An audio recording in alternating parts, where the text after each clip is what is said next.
alaban al Señor porque hemos lavado nuestras ropas en la sangre del Cordero de Dios. Vamos a leer, hermano amado, la palabra del Señor en una palabra que se ha predicado muchas veces, pero tengo la certeza que el Señor siempre tiene algo que decirnos a través de su palabra. Amén.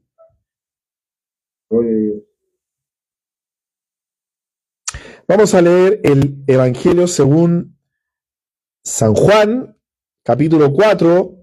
Quizá va a ser un poquito larga la lectura, pero me parece necesario para que podamos comprender lo que el Señor nos quiere hablar en este día. En el Evangelio según San Juan, capítulo 4. Si lo encontramos, nos vamos poniendo de pie con reverencia para poder leer la palabra del Señor. Evangelio según San Juan, capítulo 4, leemos en el nombre del Señor Jesucristo. Dice así: cuando pues el Señor entendió que los fariseos habían oído decir, Jesús hace y bautiza más discípulos que Juan, como si fuera una competencia, aunque Jesús no bautizaba sino sus discípulos, aclara el texto, salió de Judea y se fue otra vez a Galilea, y le era necesario pasar por Samaria. Vino pues a una ciudad de Samaria llamada Sicar, junto a la heredad que Jacob dio a su hijo José. Y estaba allí el pozo de Jacob. Entonces Jesús, cansado del camino, se sentó así junto al pozo. Era como la hora sexta. Vino una mujer de Samaria a sacar agua. Y Jesús le dijo, dame de beber. Pero sus discípulos habían ido a la ciudad a comprar de comer. La mujer samaritana le dijo, ¿cómo tú siendo judío me pides a mí de beber, que soy mujer samaritana? Porque judíos y samaritanos no se tratan entre sí. Respondiendo Jesús y le dijo, si conocieras el don de Dios y quién es el que te dice dame de beber, tú le pedirías y él te daría agua viva. La mujer le dijo, Señor, no tienes con qué sacarla, y el pozo es hondo. ¿De dónde pues tienes el agua viva? ¿Acaso eres tú mayor que nuestro padre Jacob, que nos dio este pozo, del cual bebieron él, sus hijos y sus ganados?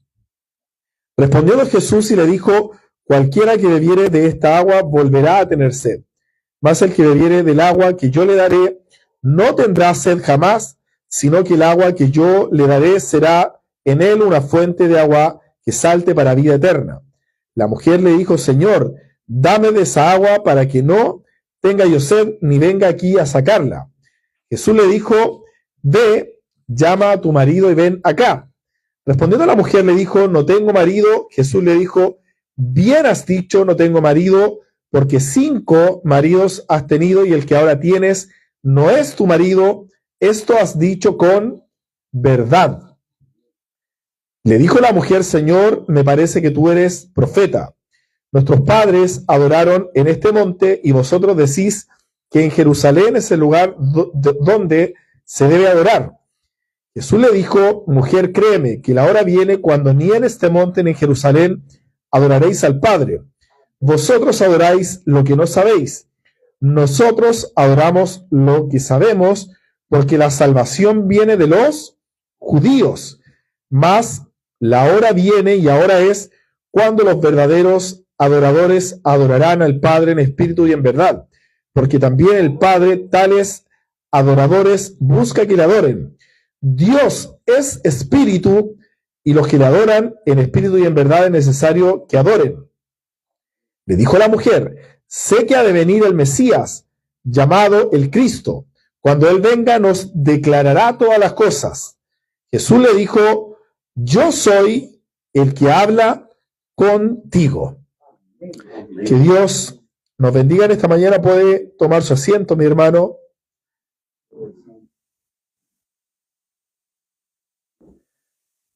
Y esta lectura, yo le dije, iba a ser un poco extensa porque es un diálogo que Jesús tiene con una mujer que la Biblia la menciona como la mujer samaritana debido a que su origen era la ciudad de Samaria.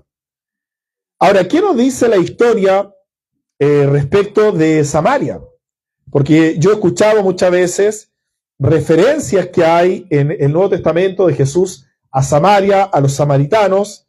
Sabemos y podemos deducir por lo que dice el texto que los samaritanos y los judíos entre sí no se llevaban.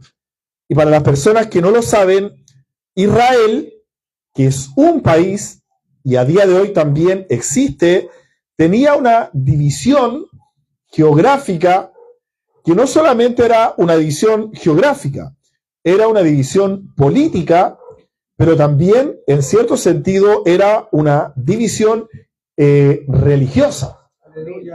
¿Por qué razón? Y voy a citar algunos elementos de importancia. En el Antiguo Testamento podemos ver en Génesis capítulo 33, versículo 19, usted lo puede leer en su casa, que Samaria, y como yo dije, Israel, eran, y a día de hoy siguen siendo un país, pero Samaria históricamente tenía más historia que la que tenía el mismo pueblo judío. ¿Por qué razón? Porque como yo cité, y esto lo voy a explicar para que se entienda, en Samaria, que era una ciudad de gran importancia, en su origen, en ese lugar, Jacob, hijo de Abraham, llegó para poder vivir en aquel lugar. Él compró unas tierras y estas tierras estaban en el valle de Siquem. La palabra Siquem significa hombro o espalda. Y este valle de Siquem estaba entre dos grandes montes, el monte Elab y el monte Gerizim.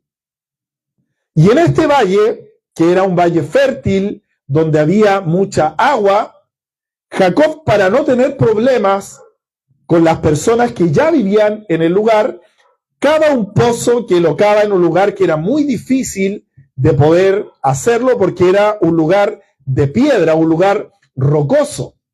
Y dice la historia que Jacob cavó aproximadamente 40 metros para poder él tener agua para sí, para sus hijos, para su familia y para su descendencia. En este mismo valle de Siquem es donde Abraham elaboró el primer altar para Dios, de tal manera que los samaritanos tenían una adhesión profunda a Siquem, a Samaria, como un lugar de importancia religiosa. Ellos creían en su religión que el lugar verdadero de adoración, que el lugar verdadero de religiosidad era Siquem y por definición también el monte Gerizim. La historia nos dice, incluso, datos interesantes, que los samaritanos solamente consideraban como palabra de Dios el Pentateuco. No así los judíos, que consideraban el Pentateuco, pero también los libros de Crónicas, de Reyes, de Esther, de Salmo, de Proverbios, es decir, todo el Antiguo Testamento, el cual se conoce con el nombre de Tanaj. Los samaritanos adherían al Pentateuco y los judíos adherían al Tanaj. Pero resulta que la misma historia nos va mostrando que los primeros que corrompieron su adoración fueron los samaritanos, el reino del norte. Recuerde usted que el reino fue unido durante el reino de Saúl, durante el reino de David, durante el reino de Salomón, pero cuando muere Salomón, el reino se divide, un lugar lo gobierna Roboam, hijo de Salomón, y el otro los otros hijos de la descendencia del rey David, pero a causa del pecado, a causa de la idolatría, a causa de la corrupción, el primer reino que cae por voluntad de Dios es el reino del norte, el año 722 antes de Cristo. Lo mismo ocurriría con el reino del sur, el reino de Judá, el año 586. Pero la misma historia nos muestra que producto de una solicitud que los judíos hacen al rey persa llamado Ciro, el rey, que la Biblia lo menciona que es siervo de Jehová, permite a los judíos que ellos puedan volver para reedificar el templo. Lo que nosotros conocemos y está relatado en la Biblia en el libro de Ageo como el templo de Zorobabel. Cuando ellos regresan a construir el templo, va un grupo de samaritanos para poder apoyar la labor que estaba llevando a cabo el sacerdote Esdras. Pero la Biblia dice, el texto interesante, que Esdras rehúsa la ayuda de estos samaritanos porque cuando cayó el reino del norte, ese lugar donde vivían judíos en Samaria fue colonizado por pueblos paganos que también vivían en medio de estos judíos en Samaria, en medio de estos samaritanos, tuvieron matrimonios mixtos de tal manera que su descendencia, la descendencia de los samaritanos, se corrompió y también se corrompió su adoración. Y la Biblia dice que adoraban a Jehová, pero también adoraban a otros dioses. De esta situación histórica se deriva la aversión que los judíos tenían hacia los samaritanos.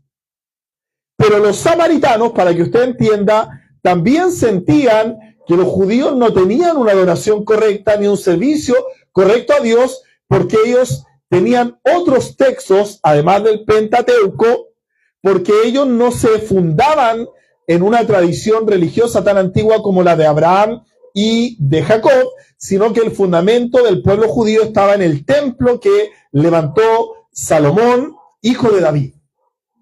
De tal manera que estos dos grupos rivalizaban entre sí para poder dirimir quién efectivamente tenía una adoración más pura. Y no pasa esto hoy en día, que dicen, no, la iglesia de allá no es tan cristiana porque hicieron esto. La iglesia de acá no es tan evangélica porque adoran de esta manera. Es que estos tocan una guitarra eléctrica, estos tocan un banjo, estos tocan una mandolina, estos se visten así. Es decir, la pugna por el monopolio de la religión es tan antigua como lo es el hilo negro, decimos en Chile.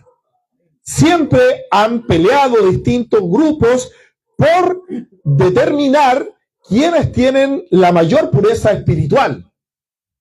Y si nosotros vemos, y acá hay algo que es interesante, la palabra fariseo, y esto estamos hablando de los tiempos de Jesús, viene del hebreo peruchín. ¿Y sabe lo que significa? Los separados. Los fariseos dentro de todos estos grupos eran los que asumían para sí la mayor pureza religiosa. Ellos decían, bueno, los judíos son adoradores de Dios, los samaritanos casi, pero nosotros somos los mejores. Ese era el espíritu de los fariseos, que a su vez rivalizaban con el mismo Señor Jesucristo. Ahora, dentro de este contexto histórico, es que a Jesús le parece necesario ir a Samaria. Y esto a mí me gusta porque cuando Jesús narra la parábola del buen samaritano, lo que menos se esperaba era que un hombre samaritano hiciera misericordia por alguien que estuviera asaltado, botado, tendido. Y a mí no me llama tanto la atención que haya pasado un sacerdote, un levita o quien antes y no haya hecho misericordia. Lo que llama la atención de esa enseñanza de Jesús es que el samaritano hizo misericordia. ¿Por qué razón? Porque eso da a entender que de un samaritano no se esperaba nada. ¿Me entiende? Que de un samaritano se esperaba lo peor. Que un samaritano prácticamente era un pagano. Pero Jesús, cuando dice la Biblia que le era necesario ir a Samaria, es porque también Jesús entendía que Samaria necesitaba de Cristo. Que Samaria necesitaba del Mesías. Que en Samaria también tenía que llegar la salvación. Aleluya. De hecho, el libro de Hechos, cuando dice que cuando ellos iban a ser llenos del Espíritu Santo, iban a ser testigos en Judea, en Jerusalén, en Samaria y hasta todos los pueblos de la tierra. En el plan de Dios siempre estuvo considerado Samaria. Jesús y Dios no veía a Samaria como lo veían los judíos, como un pueblo pagano, como un pueblo que no necesitaba la gracia de Dios, sino que Dios siempre tuvo en su corazón y en sus planes salvar también a los samaritanos. Entonces es en este hecho histórico que Jesús viene a Samaria y se encuentra con una mujer. Y según las tradiciones rabínicas, estaba prohibido que un rabino, Jesús era considerado un maestro, pudiera hablar públicamente con una mujer. Jesús está rompiendo como primer paradigma que Samaria era un lugar de perdición. Jesús está rompiendo, quebrando el esquema que Samaria era un lugar que no podía llegar a la sanación de Dios. Y sigue rompiendo esquemas al hablar públicamente con esta mujer. Y le dice, como hemos leído, dame de beber. Y esta mujer, que también tenía particularidades, y acaba de entender el versículo 8 que los discípulos no estaban porque fueron a comprar a la ciudad, la mujer también tenía prejuicios. Y este mensaje lo vamos a llamar rompiendo los prejuicios. Tenía prejuicios porque ella, por alguna razón, identificó que Jesús era judío. Y le dice, ¿cómo tú, siendo judío, me pides agua de beber a mí, que yo soy mujer samaritana? Yo creo que esto es muy parecido a lo que hoy día podríamos encontrar con hermanos argentinos o peruanos. ¿Se imagina que usted le dice a alguien que a veces hay rivalidades políticas, históricas o de fútbol, ¿por qué tú me estás pidiendo a mí si tú no eres chileno? Entonces, Jesús no vino solamente a un pueblo, aunque la Biblia dice que él vino primeramente a las ovejas perdidas de la casa de Israel. Jesús le dice y le responde cuando ella le dice, ¿por qué me pides agua de beber a mí? Jesús no le responde con un argumento material. Jesús no le responde con un argumento religioso. Jesús no le respondió con un argumento político. Jesús le dice, si tú conocieras el don de Dios y quién es el que te dice, dame de beber, tú le pedirías agua a él. Jesús le está diciendo, querido hermano, en otras palabras, tú no entiendes quién soy yo. Tú no sabes por qué yo vine a encontrarme contigo. Tú hasta este momento no entiendes frente a quién estás en este momento. La mujer le dice, Señor, y la mujer era como media porfiada. Ella no entiende todavía frente a quién está. No había todavía, no le está revelado quién era el que le estaba pidiendo agua. Entonces ella le dice, pero tú, Señor, ni siquiera andas con un cántaro, no andas con una botella, no andas con un bidón para sacar agua, no tienes con qué sacar. ¿De dónde me puedes ofrecer agua? Es decir, en lo espiritual, esta mujer, su conocimiento de Dios todavía no está revelado. Y se confirma lo que dice la Biblia, que el hombre carnal no tiene ejercitados sus sentidos en el discernimiento espiritual. ¿Y cuánta gente hay que está frente a Jesús, que está frente a la palabra, que está frente a la predicación y dice, ¿cómo esto me van a ofrecer algo espiritual si son como tres pelagatos? ¿Cómo esta gente me va a dar una palabra si son, como le decían a Pedro y a Juan, estos son del vulgo? ¿Cómo estas personas me van a ofrecer algo espiritual si no tienen dinero? Porque ¿sabe qué, querido hermano? La gente carnalmente juzga de forma carnal. La gente que evangelizó este país no era gente que tenía doctorados, no era gente que tenía grandes títulos, era la mayoría gente humilde, gente pobre, que la misericordia de Dios la usó para bendecir a muchas personas. ¡Aleluya! Y luego le hace otra pregunta, pero ella, quiero que entienda, ella no discernía totalmente, pero en cierto sentido estaba entendiendo lo que Jesús le estaba diciendo. Porque luego le pregunta, ¿acaso tú eres mayor que nuestro padre Jacob, que nos dio este pozo del cual bebieron él, sus hijos y su ganado? Esta mujer en su teología estaba entendiendo que Jesús no le estaba hablando solamente de que le iba a llevar una botella con agua. Estaba entendiendo que Jesús le estaba haciendo otro tipo de ofrecimiento. Y Jesús le dice, cualquiera que bebiere de esta agua del pozo de Jacob, volverá a tener sed. Mas el que bebiere del agua que yo le daré, no tendrá sed jamás, sino que el agua que yo le daré será en él una fuente de agua que salte para vida eterna. Y esto es, hermano, lo que mucha gente no entiende. Porque la gente cree que tener sed solamente es beber agua, y en Chile la gente no bebe agua, este es un país de alcohólicos. Los tipos beben cerveza, beben vino, beben pisco, beben coñac. Este es un país de borrachos, de gente que dice, tengo sed, pero ellos no quieren que tú le des una cachantún o una agua vital. Los tipos son borrachos y si no beben en una semana, parece que se mueren. ¿Cuántos dicen amén? Este es un país de alcohólicos. Si hubiesen de estas casas alcohólicos anónimos, estaría llena.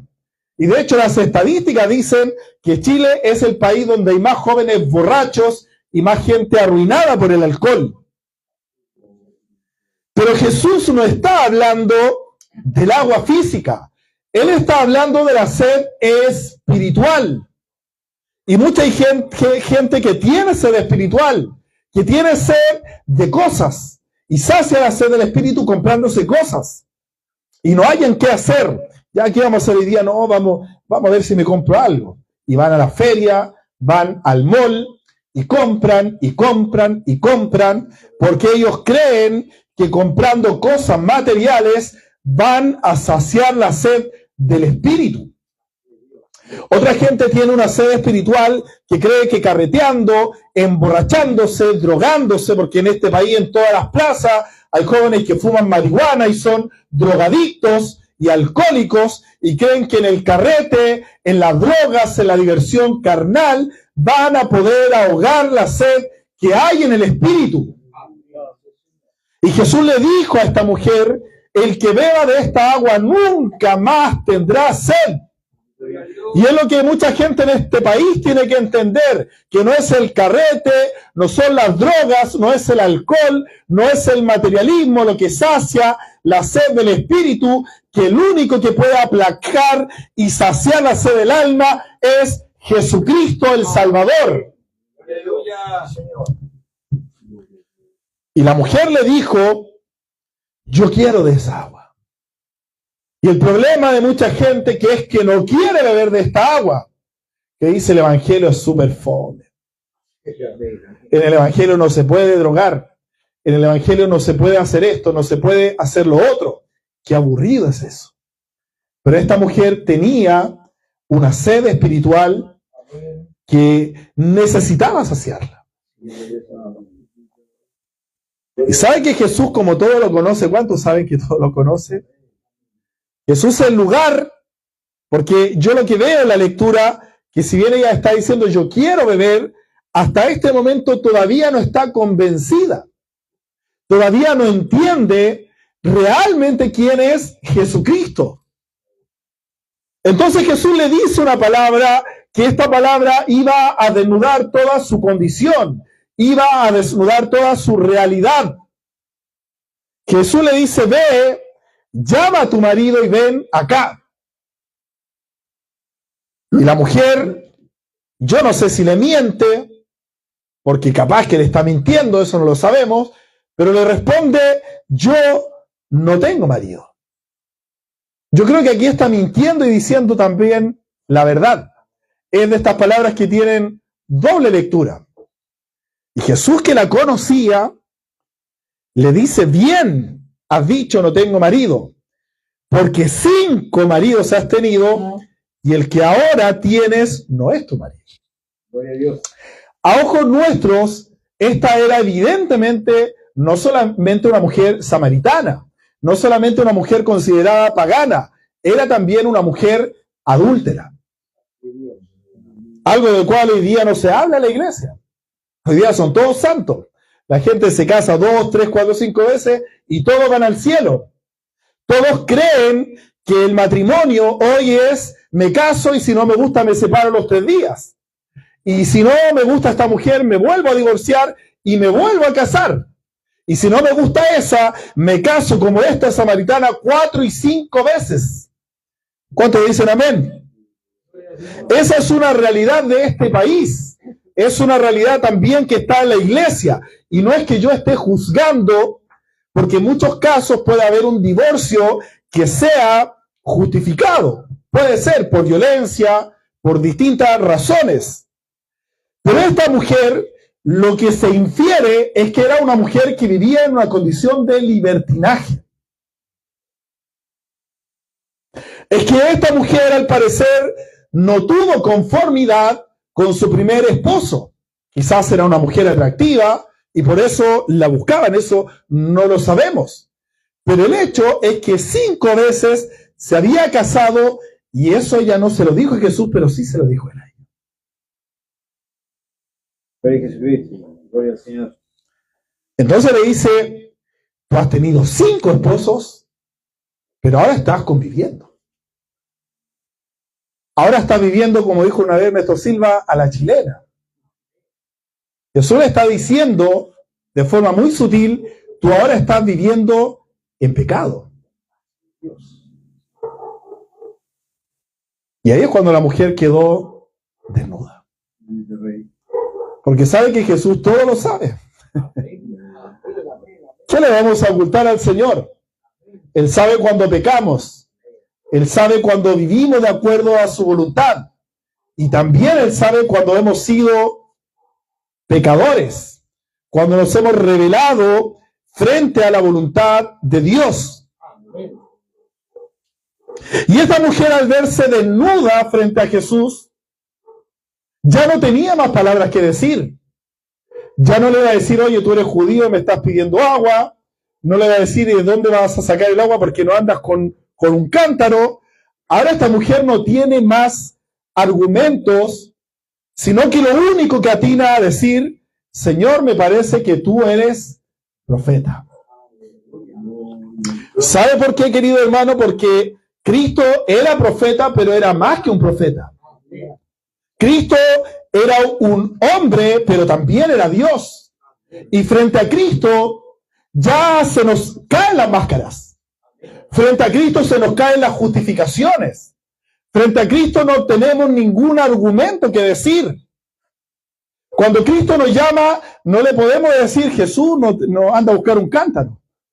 No le podemos, Jesús, tú eres judío. Esta mujer comprendió en ese momento que aquel hombre que le estaba ofreciendo agua, no solamente le estaba ofreciendo agua, le estaba ofreciendo salvación. No solamente le estaba ofreciendo salvación, le estaba ofreciendo esperanza, le estaba ofreciendo una vida nueva. Porque Cristo, y hay gente que cree que la religión es solamente para saltar, es solamente para gozarse, es solamente para llorar. Venir a Cristo, querido hermano, también implica tener una nueva vida. Pero hay gente que entiende nueva vida como algo místico, como algo que yo voy a sentir, algo que me va a hacer emociones, vibrar. Cuando Cristo nos ofrece una vida nueva, nos está ofreciendo un cambio de vida. Nos está ofreciendo sacarnos del pozo oscuro para traernos a la luz. Nos está ofreciendo salir de las tinieblas para salir, como dice la Escritura, a su luz admirable de gloria. Nos está ofreciendo salir del barro cenagoso como los puercos para sentarnos en la mesa como hijos de Dios. Entonces Jesús devela a esta mujer y no solamente lo reconoce en este momento como un profeta, sino que también Jesús le muestra cuál es la verdadera adoración. Y ella le dice, nuestros padres adoraron en este monte y vosotros decís que en Jerusalén es el lugar donde se debe adorar. Ella ya entendió en este momento frente a quién está. Ella ya entendió que ese hombre era alguien más que un profeta, que era el Mesías que ellos estaban esperando. Y Jesús dice, la hora viene cuando ya no vamos a pelearnos más por cuál es el monte de adoración. Algunos dicen, esta catedral es la única en la cual está la presencia de Dios. Otros dicen que si no estás con ellos, eres del diablo. Pero Jesús le dice, no, no es en JBH. No es tampoco en la catedral metropolitana, no es en ese templo grande, no es solamente en esta iglesia pequeña, no es en un lugar particular, sino que los que quieran adorar no necesitan de tener un templo, no necesitan tener un obispo, no necesitan tener un profeta, solamente tienen que disponer su espíritu y su alma para adorar a Dios en espíritu y en verdad. En espíritu y en verdad. Y luego le dice, tus padres adoraron lo que no saben, porque mucha gente adora lo que no sabe y adora lo que no entiende. ¿Y cuánta gente hay que va a buscar al templo al hombre? Ay, le toqué la mano a mi pastor, me saqué una foto con el obispo, le tomé el maletín a este otro hombre. No, no es el hombre, es Cristo. No es la mujer, es Cristo. No es el profeta, no es el predicador, no es el evangelista, es Cristo el Mesías. Gloria a Dios. Y la hora viene cuando los verdaderos adoradores adorarán al Padre, porque también el Padre tales adoradores busca que le adoren. ¿Sabe que usted es un adorador? Hay gente que cree que Dios busca predicadores. Dios no anda en busca de predicadores, hermano. Y no es que yo menosprecie la predicación, porque de hecho a Dios le plació salvar a los creyentes por la locura de la predicación. Pero Dios podría enviar a predicar a los ángeles. Podría usar un niño. Lo que Dios busca es gente que le adore con su vida, que le adore con su corazón, que se postre de rodillas, que tenga un corazón dispuesto para adorar a Dios. Y la mujer le dice, sé que ha de venir el Mesías. Ella tenía conocimiento de que pronto, en algún momento, iba a venir un Mesías, un Salvador, alguien que la podía salvar. Llamado el Cristo.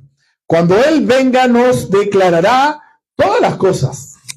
Ella sabe que dentro de todo, a pesar de su condición, a pesar de su vida, sabía que en algún momento vendría el Mesías. Y sabe que hay mucha gente, igual que esta mujer, que tiene el conocimiento de la palabra, pero no le sirve de nada. ¿Cuánta gente que dice, no, yo, como dicen, yo estoy detenido con conocimiento? Yo conozco, yo soy hijo de la promesa, yo no sé, como que saben. Hay gente que conoce, pero el conocer no le sirve de nada. La mujer samaritana vemos que conocía la palabra, que sabía que vendría un Mesías, pero su vida estaba alejada de la voluntad de Dios. Por lo tanto, el conocer no sirve. Uno puede ser un experto teólogo, saber la Biblia, pero eso no sirve de nada, porque lo que nos sirve es hacer la voluntad de Dios. Es vivir de acorde a los preceptos de Dios. Y la mujer dice, yo sé que ha de venir un Mesías llamado el Cristo, y Él nos declarará todas las cosas. Y sabe que yo creo que este momento para esta mujer fue tremendo, porque mire, Jesús le declaró su vida, le ofreció agua, y todavía ella no está convencida de que Él es el Mesías. Hasta el momento que Jesús le dice, yo soy el que habla contigo. Amén. Gloria a Dios. Y esto sabe que también nos muestra que la revelación es personal. Jesús no envió a alguien a predicarle. Él podía haber enviado a Pablo, a Pedro, a Juan, pero Jesús entendía que aquella mujer, producto quizás de su incredulidad, de su condición de pecado o de otras razones, a menos que Él se revelara, no iba a creer. Pero Jesús decide personalmente ir en busca de esta mujer, como también decidió ir en busca de su vida. como también decidió ir en busca de mi vida. La Biblia dice, yo creo que está hablando de Cristo, que el buen pastor su vida da por las ovejas, y que había un pastor que tenía 100 ovejas y se le perdió una y dejó a las 99 para buscar a la que se había perdido. Hoy día los pastores se quedan con las 99 y la que se perdió la dejan en la casa. Pero Jesús no. Jesús, cuando se le pierde una oveja, lo va a buscar. Lo va a llamar. Le habla por un predicador, le habla por la palabra, le habla en la radio, le habla en un sueño. Porque Jesús no quiere que ninguno perezca, sino que todos procedan al arrepentimiento. Yo soy el que habla contigo. Hay gente que quizá va a esperar que Jesús se le aparezca igual que a la samaritana. Pero sabe que no. Hoy es día de salvación. Hoy es día aceptable. Dice el texto que en esto llegaron sus discípulos y se maravillaron de que hablaba con una mujer. Porque yo le dije que no era bien visto y estaba prohibido que un rabino hablara públicamente con una mujer. Sin embargo, ninguno dijo, ¿qué preguntas o qué hablas con ella? Es decir, fueron prudentes. Entonces dice la escritura que la mujer dejó su cántaro y fue a la ciudad y dijo a los hombres, venid, ven a un hombre que me ha dicho todo cuanto he hecho, ¿no será este el Cristo? La mujer comprende que aquel hombre que había desnudado su realidad, aquel hombre que le ofreció agua de beber, aquel que le dijo yo soy el que habla contigo, ese hombre era el Mesías. ¿Y sabe lo que ocurrió? Lo que ocurre con nosotros. Cuando Cristo llega, nosotros queremos que todos le conozcan, que todos vengan a ver, que nosotros hemos visto no a un profeta, no a Moisés, no a Elías, sino al mismo Cristo que ha reveládose a nuestra existencia. Gloria a Dios. Y Jesús le dice a los discípulos, yo tengo una comida que comer que vosotros no sabéis. Entonces los discípulos decían unos a otros, ¿le habrá traído a alguien de comer? Y Jesús le dice, mi comida es que haga la voluntad del que me envió y que acabe su obra. Amén. Gloria a Dios. ¿Sabe qué me gusta de esto? Que Jesús podría haber dicho, oigan, ¿saben qué, discípulos? Como van a comprar, tráiganme un pollo con papas fritas. Tráiganme un bistec a lo pobre. Pero ¿sabe que Jesús no estaba interesado en su comida, en su bienestar, sino que su comida era hacer la voluntad de Dios y acabar la obra que le envió? Hoy hay muchos líderes religiosos que no están preocupados de hacer la voluntad de Dios. Que ellos nos dicen, mi comida es hacer la voluntad de Dios. No, ellos quieren estar en los mejores hoteles, en los mejores restaurantes, porque su interés lamentablemente es material. Pero Jesús no tenía un interés material. Jesús entendía que la mayor obra era salvar al hombre, salvar a la mujer, bendecir al mundo. Por lo tanto, queridos hermanos, vemos en esta mujer un paradigma de una mujer indigna de Cristo, una mujer a la cual religiosamente Jesús no se tenía que haber acercado, una mujer que probablemente de otra manera no iba a reconocer a Cristo, pero Cristo estaba interesado en ella. Y Cristo rompió todos los prejuicios de su tiempo, rompió todos los esquemas de su tiempo, porque Él tenía la necesidad de ir a Samaria para salvarla a ella y a través de esa mujer a muchos hombres que escucharon su predicación. Hoy también muchos de nosotros somos como esta mujer, indignos. No tenemos capacidades ni dignidad de que Cristo venga a nuestra vida. Pero Él vino porque nos ama, pero también vino porque a través de nuestra vida Dios va a bendecir a otros. Dios va a salvar a otros. Y nosotros tenemos que hacer igual que ella, decirle, vengan, porque aquí está alguien que es el que esperamos, el Mesías, el Cristo, el Hijo de Dios. Que Dios nos bendiga, hermanos. Vamos a dejar hasta aquí esta palabra que el Señor nos da en este día y tenemos como este ejemplo a esta mujer para poder también decir a otros, vengan, que aquí está Jesús, el Mesías. Señor, le damos gracias en este día por su amor, por su misericordia, por su abundante gracia, porque Señor, Hemos sido bendecidos por su palabra. No tenemos dignidad, no tenemos, Señor, nobleza, ni un título nobiliario, pero sí, Señor, queremos beber de esa agua que salta para vida eterna. Esa agua que sacia la sed del Espíritu, esa agua que bendice el alma, esa agua que es tan maravillosa que, como Jesús dijo, el que cree en mí, como dice la Escritura, de su interior correrán ríos de agua viva.